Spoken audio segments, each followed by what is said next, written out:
Good morning friends, तेजस kitchen में आपनु हार्दिक स्वागत है।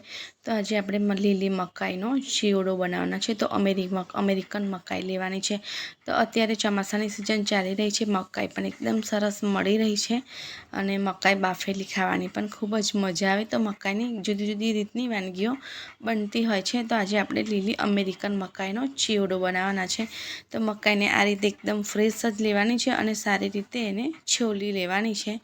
તો છોલીને એના જે પણ રેસા છે એ બધું જ આપણે કાઢીને એકદમ સારી એવી સાફ કરી લેવાની છે। તો લીલી મકાઈ એકદમ ફ્રેશ હોય તો એમાં દૂધનું પ્રમાણ પણ ઘણું બધું હોય છે। તો આ રીતે આપણે મકાઈને સારી રીતે સાફ કરી લઈશું। તો મકાઈ મેં અહીં 1 કિલો જેટલી મકાઈ લીધી છે। તો હવે મકાઈનો કચરો પણ આપણે બધો ફેંકી દેવાનો છે। તો હવે આપણે મકાઈને છીણવાની છે। તો એક મકાઈમાંથી 2 ભાગ કરી લઈશું અને મકાઈના 2 ભાગ કરીને છીણી લઈશું, જેથી કરીને છીણતા ફાવે। આખી મકાઈ લઈશું તો આપણને છીણતા થોડું ટાઈમ જશે, એટલે મકાઈના 2 ભાગ કરીને પછી આપણે છીણવાની છે। તો બધી જ મકાઈ આપણી સરસ છીણાઈ ગઈ છે। તો હવે ચેવડો બનાવવાનું સ્ટાર્ટ કરીશું। તો મેં તેલ ગરમ કરવા મૂકી દીધું છે। એમાં 1 ચમચી જેટલું જીરું એડ કર્યું છે। જીરું બ્રાઉન થઈ જાય એટલે થોડી અડધી ચમચી જેટલી હિંગ એડ કરવાની છે। કઢી પત્તા અને આદુ મરચાંની ફ્રેશ પેસ્ટ એડ કરવાની છે।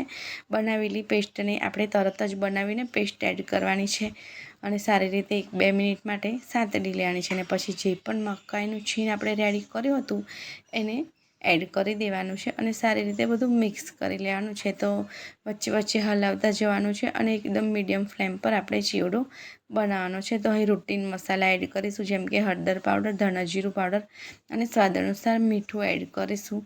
તો આ મકાઈના ચેવડામાં સહેજ પણ ગળ પણ એડ કરવાની જરૂર નથી હોતી। અને હવે દૂધ પણ એડ કરીશું। તો અમે 1 કપ જેટલું દૂધ લીધું છે। તો આમ તો દૂધ તમે ના એડ કરો તો પણ ચાલે, પણ થોડું દૂધ એડ કરવાથી થોડું ક્રીમીનેસ બને હલવો, એટલે આપણે એમાં દૂધ એડ કરવાનું છે। તો ઢાંકીને હવે આપણે થવા દઈશું। તો મકાઈનો ચેવડો એકદમ સરસ બને છે, એકદમ હેલ્ધી હોય છે અને એને બનતા પણ વાર નથી લાગતી મિત્રો। અને કોઈ આવ્યું હોય તો તમે ગરમ ગરમ નાસ્તામાં પણ બનાવી શકો છો, લંચમાં અને ડિનરમાં પણ બનાવી શકો છો। તો લાસ્ટમાં હવે આપણે ધાણા એડ કરી દઈશું। તો આપણો ચેવડો બની ગયો છે અને 1 ચમચી જેટલું ઘી એડ કરીશું છેલ્લે, જેથી કરીને એનો ટેસ્ટ એકદમ વધારે સારો લાગે। તો ઘી એડ કરીને મિક્સ કરી દઈશું મિત્રો। તો ખાવા માટે આપણો મકાઈનો ચેવડો રેડી છે। તો તમને જો સારો લાગ્યો હોય, મારી રેસીપી સારી લાગી હોય તો લાઇક, શેર અને સબસ્ક્રાઈબ જરૂરથી કરજો। મળીશું ફરીથી।